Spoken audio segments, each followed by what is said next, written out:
दर्जा के ज्ञान से अब ईश्वरी को भी वही उसी हिसाब से पर्दा दूर होगा और जीव को भी जैसे महाकारण पता चलेगा तारतम्य से, तो इनका भी जो है लक्षण वैसे ढंग का हो जाएगा। तो तीनों प्रकरण इस तरह से ठट्टानगर के विषय में चिंतामणि के माध्यम से संसार में ज्ञान आया सुंदर सा, जो हमने श्रवण किया। अब आगे का प्रसंग है प्रकरण 8। प्रकरण 8 में है, हो भाई मेरे वैष्णव कहिए वाको निर्मल जाकी आत्म। प्रकरण 9 में है, कहा भयो जो मुखते कहो जब लग चोरनी कसी फूट। और प्रकरण 10 में है, सुनो भाई संतों कहो रे महंतों तुम अखंड मंडल जा न पाया। फिर 11 नंबर प्रकरण में, रेहू नाही सिद्ध शांत संतरी भगत। और 12 नंबर प्रकरण में, वचन न विचारो रे मिठड़ी बल्लभाचार्य वाणी। और 13 नंबर प्रकरण में, आज साँच कहना तो सो तो कहूँ न रुचि। 14 नंबर प्रकरण में, धनी न जाए कि न को दूत्यो। यहाँ तक अर्थात किरंतन ग्रंथ का प्रकरण 8 से लेकर के प्रकरण 14 तक, 8 से 14 किरंतन ग्रंथ प्रकरण 8, 8, 9, 10, 11, 12, 13, 14, इसका मतलब 7 प्रकरण। 7 प्रकरण प्यारे सुंदर साथ जी वाणी को चिंतन करने वाले सुंदर साथ के लिए आग्रह है कि ये एक स्लॉट, ये एक एपिसोड है। ये कंटिन्यू जो प्रकरण हमको पता चला, ये बिल्कुल महामती प्राणनाथ जी अपने वितक का, तो वितक के आप लोग प्रसंग जानते ही हैं। अब यहाँ ठट्टानगर के बाद से, और वहाँ पर लालदास जी महाराज जागरण का प्रसंग, अब जैसे प्राणनाथ जी का ये तो जोश की वाणी है, अब जैसे उतरा जो जहाँ चिंतन पहुँचा वहीं से उतरा है। ठट्टानगर जाएंगे, थोड़ा लाठी बंदर जाएंगे, फिर और अबासी बंदर जाएंगे, भैरव सेठ की जागनी है, और फिर सूरत आएंगे, 1729 में सूरत पहुंचेंगे। तो सूरत में बहुत सारे वैष्णव, और उसमें भी गोविंद व्यास, एक जैसे अभी चिंतामणि का प्रसंग आया ना ठट्टानगर में कबीर पंथियों में, उन्होंने जो एक बहुश्वरवाद का चमत्कार दिखा रहे थे, उसको एकेश्वरवाद को ज्ञान दिया कि एक परब्रह्म परमात्मा से बताओ। तो वहाँ पर उसको अपने गुरु ने, जो उनका ही आद्य प्रवर्तक कबीर पंथी, कबीर गुरु का जो शब्द उच्चारण किया, तो उसको लिंक जोड़ गया कि अरे गुरु महाराज का भविष्यवाणी पूरा हो रहा है। तो वो कान से श्रवण धर्म निभाया, और कान से प्राणनाथ जी का जैसे शब्द सुना, तारतम शब्द सुना, तो उसको परम धाम का सूत्र बैठ गया, वो मेरी वासना हो गया। ऐसे ही एक भक्ति परंपरा, भक्ति लिटरेचर में, भक्ति साहित्य में एक गोविंद व्यास जो रहे, सूरत में उनको मुलाकात हुई। तो यहाँ पर भीम भट्ट, श्याम भट्ट जैसे भी आते महावेदांती है, उनका भी जहाँ वेदांत का प्रसंग आएगा वहाँ पर फिर ये प्रसंग आएगा। तो यहाँ ये जो गोविंद व्यास जी प्राणनाथ जी के जो श्रोता बन के आए, तो इन्होंने बात छेड़ी कि मैं भी भागवत अध्ययन करता हूँ, ऐसा वैसा। बहुत विनम्र थे गोविंद व्यास, बहुत ही विनम्र स्वभाव के, और महापुरुषों के पास कैसे रहना चाहिए, तद विधि प्रणिपाते न परिप्रश्न न सेवा। ये ज्ञानी नहीं थे, बहुत भक्त भी थे गोविंद व्यास। इनकी स्टेटस सूरत में ऐसे कि ये वल्लभाचार्य के संप्रदाय में से ये कथाकार थे कि वल्लभाचार्य के जो सिद्धांत है, इनमें से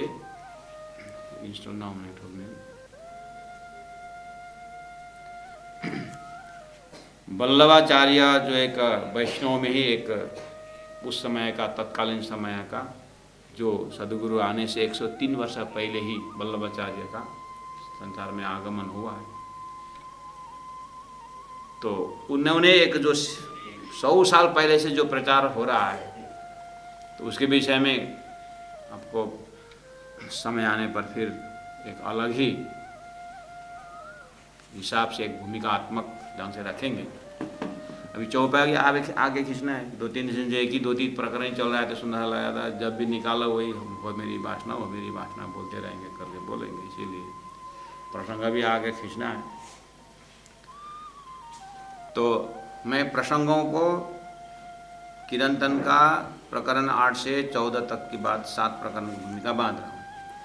जैसे आप एट ए ग्लांस जब इन प्रकरणों को देखेंगे तो आपके नक्शा आ जाए कि सूरत का मजल पकड़ लेना। सूरत में वेदांती लोग भी हैं और भक्त लोग भी, प्राणजी में। उसमें से गोविंद व्यास जो है ये वल्लभ संप्रदाय के, वल्लभाचार्य के संप्रदाय के बहुत बड़े विद्वान हैं। ठीक है, वल्लभाचार्य ने अपने सुबोधिनी टीका में 40 प्रश्न रखे हुए, उसको बोलते हैं भागवत के 40 प्रश्न करके बोलते हैं।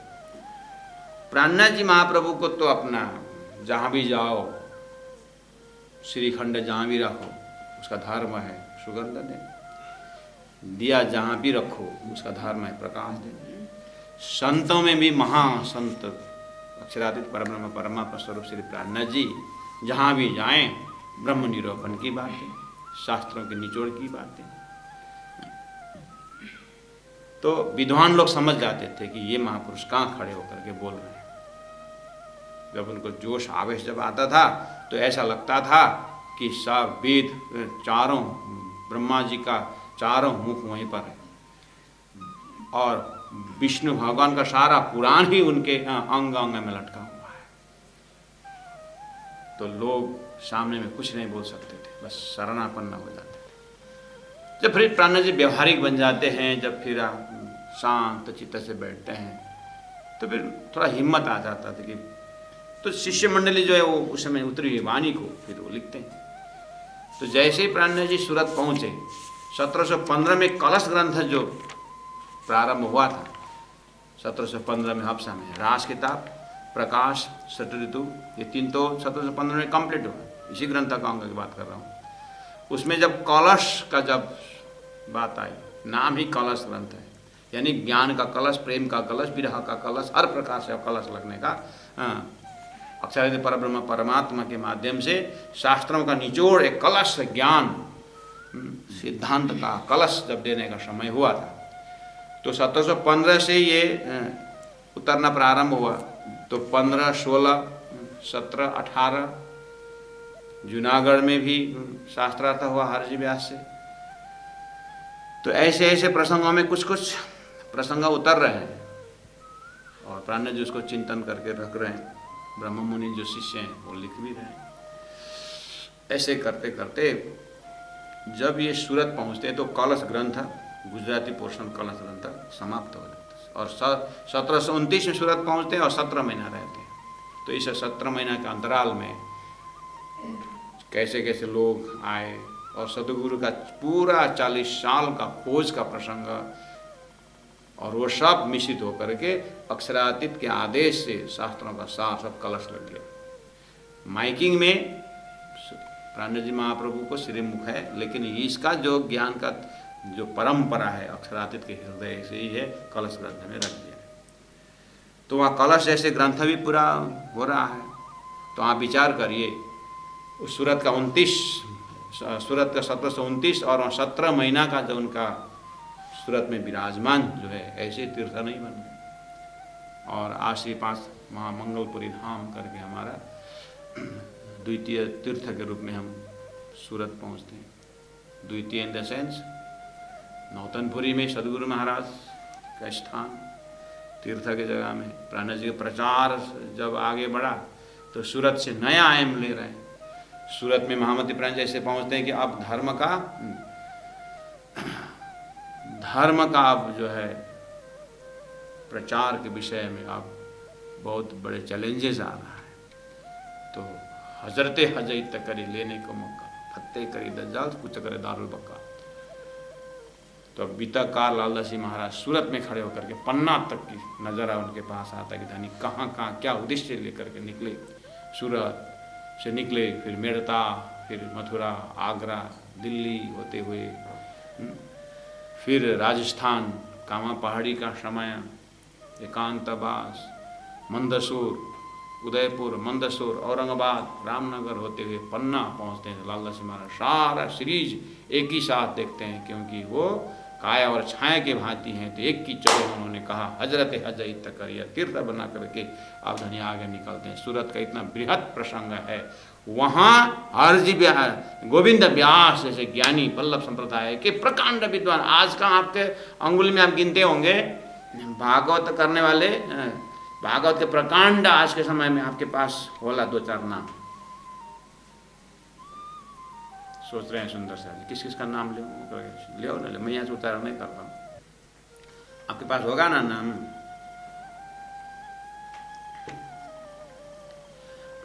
लास्ट टाइम आपके गांव में वो शहर में भागवत सुनने गए थे तो आप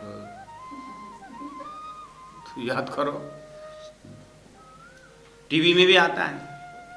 अब आप महाराज दिन में 18 चैनल सब आता है, पता ना कौन विद्वान है कौन, कंफ्यूज भी हो गए होंगे, जो भी है। तो कल्पना करो फिर कि आपके दिमाग में श्रीमद् भागवत का साक्षात स्वरूप भगवान श्री कृष्ण ही मतलब भागवत कर है, ऐसा कुछ बनाओ दिमाग में, कल्पना ही तो करना है। इस तरह से आपका चिंतन आज के तिथि में भागवत का एकदम साक्षात सुखदेव ही व्याख्या करे, ऐसा लगता है आपका आस्था का केंद्र। तो वो स्वरूप को आप प्राणनाथ जी के पास पहुंचने वाले गोविंद व्यास को रखिए। मतलब कहने का मतलब है इतना विद्वान, ठीक है, वो पहुंचे जो वल्लभ संप्रदाय के बैकग्राउंड से थे। अब उस संप्रदाय का परिचय देना वो हम आपको वो थोड़ा समझने में सरल हो, पहले मैं सांप्रदायिक भाषाओं को तो बीतक में आ ही रहा, इसलिए ये किरंतन ग्रंथ और बीतक के आज आप लोग ये गूगल मीट से ये प्रसारण किया जा रहा है। इसमें सुबह 6 से 7 बीतक है, शाम को 8 से 9 भारतीय टाइम में, शाम को 8 से 9 किरंतन है। सुबह 6 से 7 के प्रसंग में बीतक सदगुरु महाराज कच्छ देश पहुंचे, और कच्छ देश में अब जैसे ही वो खोजी में लगते हैं तो वहां पर आपको बताया जाएगा कि अब खोज करते कहाँ कहाँ गए। तो वल्लभ संप्रदाय तो क्योंकि सदगुरु से 103 वर्ष पहले ही वल्लभ संप्रदाय है, और उससे भी आगे जो है कौन कौन संप्रदाय है, रामानुज संप्रदाय, निम्नानुज संप्रदाय, विष्णुश्याम संप्रदाय है, वेद है, उपनिषद है, शास्त्र है, अनंत, ये सारा योग है, प्राणायाम है, चक्र है, पता नहीं सदगुरु महाराज वहाँ क्या क्या जगाते हैं और उनको क्या क्या कैसे कैसे गाइड मिलता है, जो शास्त्र में पहले से ही हो गया है। तो परब्रह्म परमात्मा ने सृष्टि रचाई और अक्षर ब्रह्म के माध्यम से सृष्टि भी रची गई, और आत्मा भी यहाँ पर जड़ चेतन में आत्मा चेतन तत्व भी हो गया, और उद्धार के लिए भी शास्त्र भी आ गए।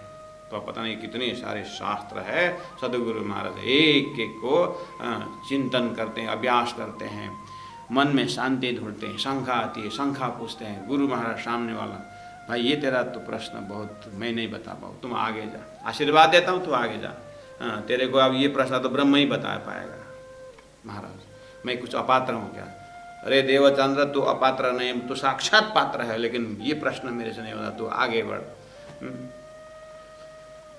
आशीर्वाद देते हैं और लेते हैं तो आगे चलते हैं, इस तरह से आगे बढ़ रहे। तो ये है बीतक का प्रसंग में सदगुरु महाराज का खोज, ब्रह्म खोज। अब किरंतन है उसका रिजल्ट,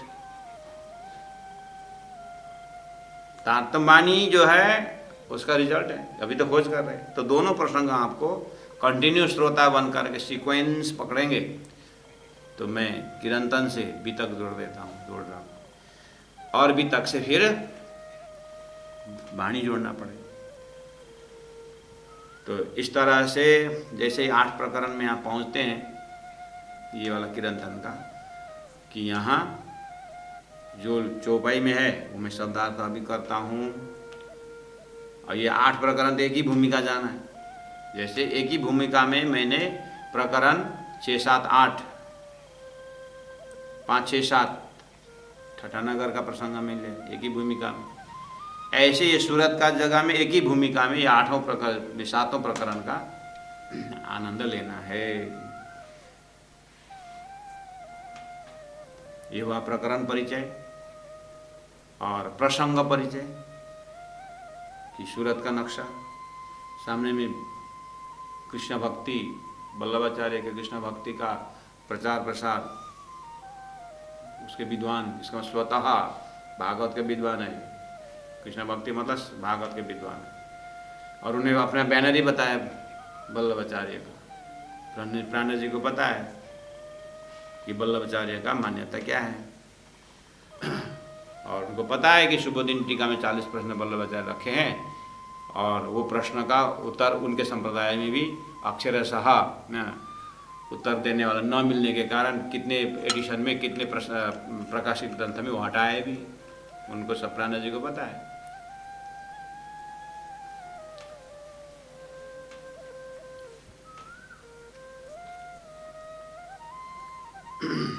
तो सिद्धांत के अंदर भी पीछे आने वाले जब उसको उत्तर दे नहीं पाएंगे तो भविष्यवाणी रखा हुआ जैसा लगता है, और 2-4 जना कमेटी मेंबर मिल करके हटा देते हैं। कबीर बीज में से एक पलक तो गंगा निका से हो गए, ये नया एडिशन में नहीं है, पुराना एडिशन के लाइब्रेरी में, पुराने लाइब्रेरी में जो बीज उसमें पीछे आने से एडिशन में हटा दिया है। अभी ढूंढो कितने में नहीं मिलता है, क्योंकि और नहीं सो सदगुरु मैं चेला बोल दिया था, वो तुम्हारा आद्य गुरु को ही सदगुरु नहीं मिला है, तुम क्या प्रचार करते बोल देगा। इसलिए इसको दबा क्या है, 5 जना कमेटी मेंबर मिल गए, निकाल दिया, हो जाए। ऐसे ही वज्रसूचि वेदांत में शंकराचार्य का प्रसंग है, साकार से विनाशोस्ति, निराकार से शून्यत्व, शून्य से अवस्थत्व, ये उभय पक्ष भी भिन्नम, ये दोनों के बीच में एक रास्ता दिखाई दे रहा है। अभी जाओ वज्रसूचि वेदांत में उनके शंकराचार्य की सूची में ढूंढो, वो हटा दिया। अब ऐसा बीच में एक रास्ता दिखा दिया, उनको रास्ता मिला ही नहीं तो हटा दिया, श्लोक ही हटा दिया, वो प्रसंग हटा दिया, ऐसा भी है। लेकिन पुराना में है, आप मुझे बोलोगे ढूंढ के निकालो, मैं वो करने लगो तो फिर कौन पढ़ाएगा, आप ढूंढ के निकालो, हमने बोल दिया।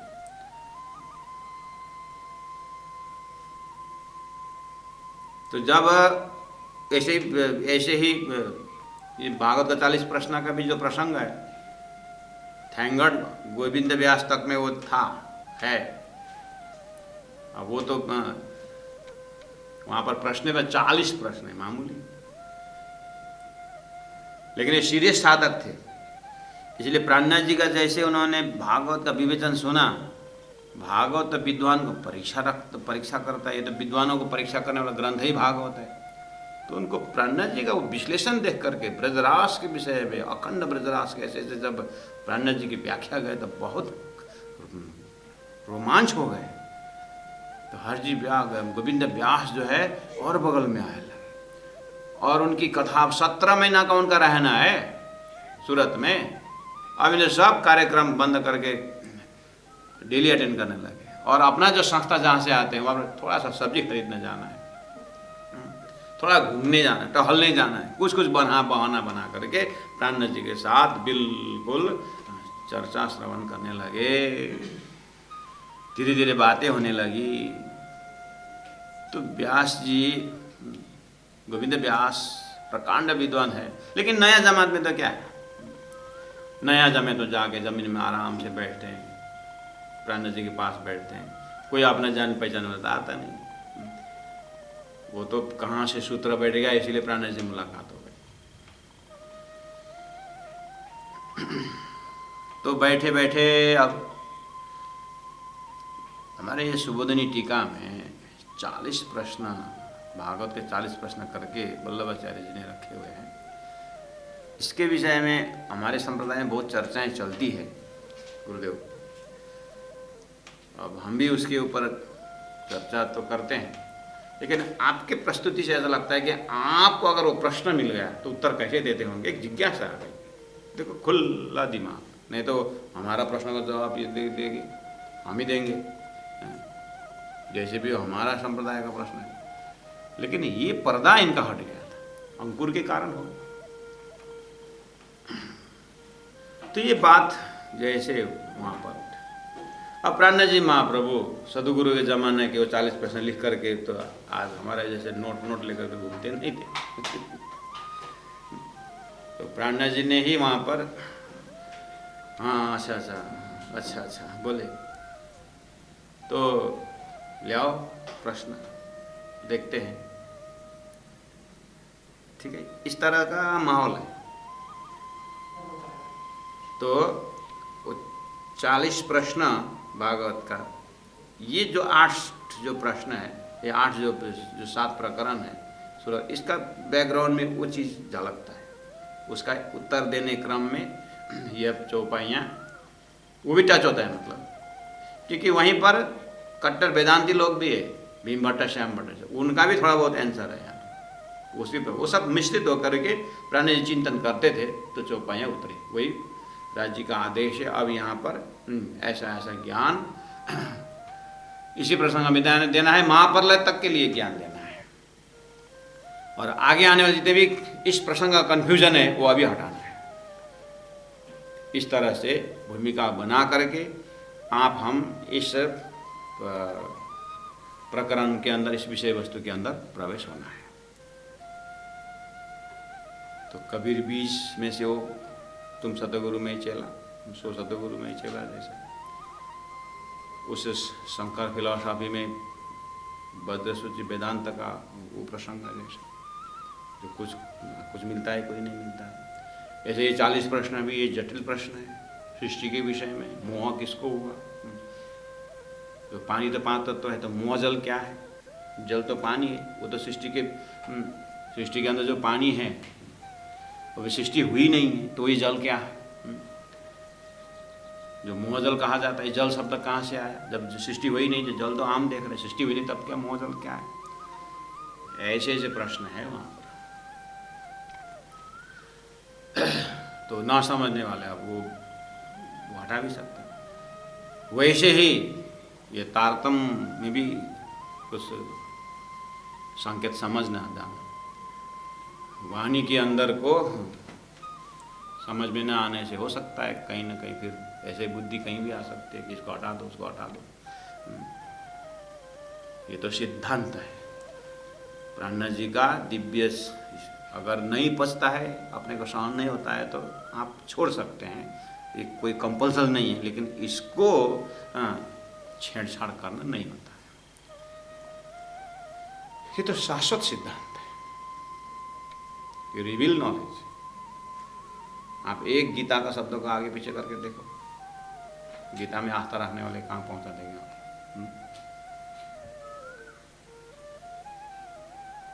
भागवत के एक शब्द इधर उधर ऐसे तारतम वाणी का शब्द को करने ने कर लिया है। अब वो तो राज्य के लीला के अंदर अब क्या प्रसंग है, पर्दा के पीछे तो हम भी नहीं जानते। लेकिन प्राणनाथ जी ने सदगुरु शब्द को इधर उधर नहीं किया, और प्राणनाथ जी का शब्द को इधर उधर कोई करते हैं तो ये सोचने की विषय है। हो भाई मेरे वैष्णव कहिए वाको, निर्मला जाकी आत्म, नीच कर्म के निकट न जावे, जाए पहचान भई पार ब्रह्म। तो आर्य व्यास के साथ जैसी बातें हुई और जो भी उनका प्रश्न था वो निवारण हुआ। और प्राणनाथ जी को तो पहले से सतगुरु के ज़माने से अब ये सब जानते ही हैं। फिर भी सदगुरु के साथ सेवा में लगे, फिर गृहस्थ जीवन आया बीच में, फिर राज्य का भार आया, फिर अहमदाबाद जाना, वो जाना, फिर मुसलमान का जो गवर्नमेंट में जो मुसलमान है उनका फिर वो दुनिया भर का टैक्स का सॉल्यूशन, राजनीति, इतना सिर में है। सदगुरु का लक्ष्य भी है, अपने अपने अपने आत्मा को उद्धार भी करनी है और परम धाम की बातें भी है। सब कुछ लेकर के एक बहुआयामी महामती प्राण की पर्सनालिटी है।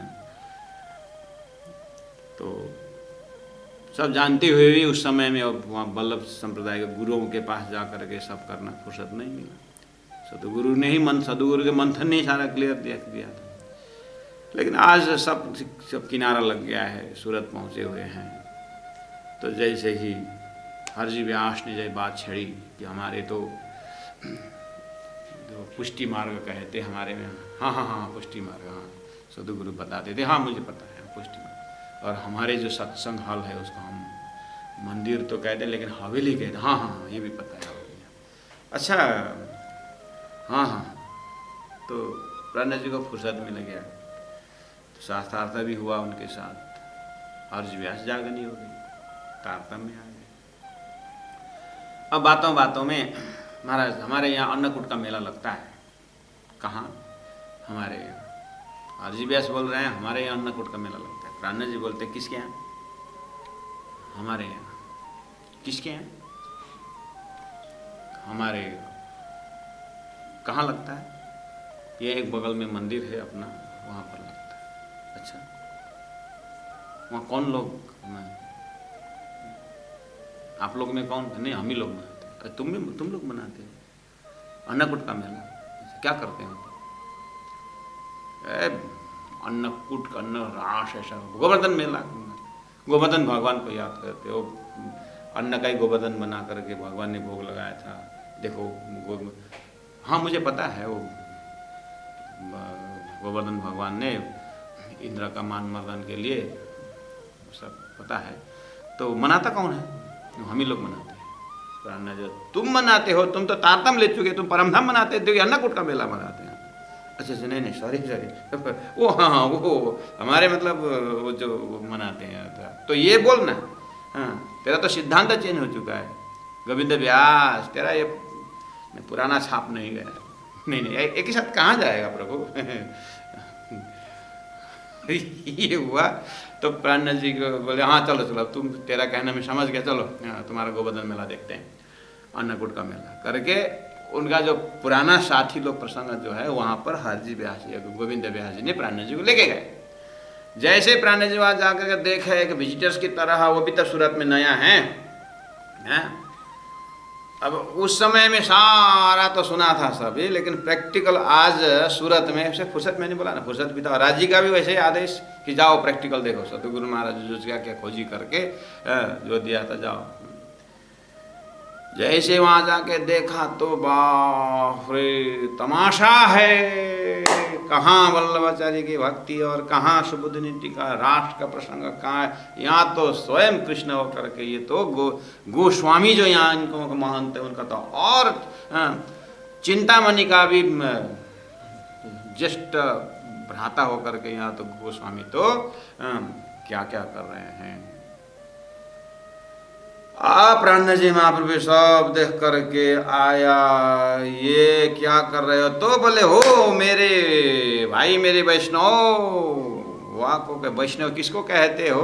बस वो प्रसंग देख करके ये प्राण जी अंदर जोश, और राज्य महाराज का जोश आवे, सदगुरु महाराज का जो उपदेश 40 साल का मौखिक उपदेश प्राण जी में लिखित में आ गया।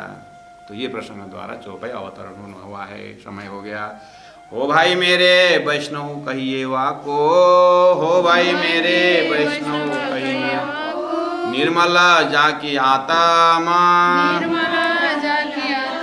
नीच कर्म के निकट न जावे, नीच कर्म के निकट न जावे, जाए पहचान भय पार ब्रह्मा, जाए पहचान भय पार ब्रह्मा। बोलो श्री प्राणनाथ प्यारे की।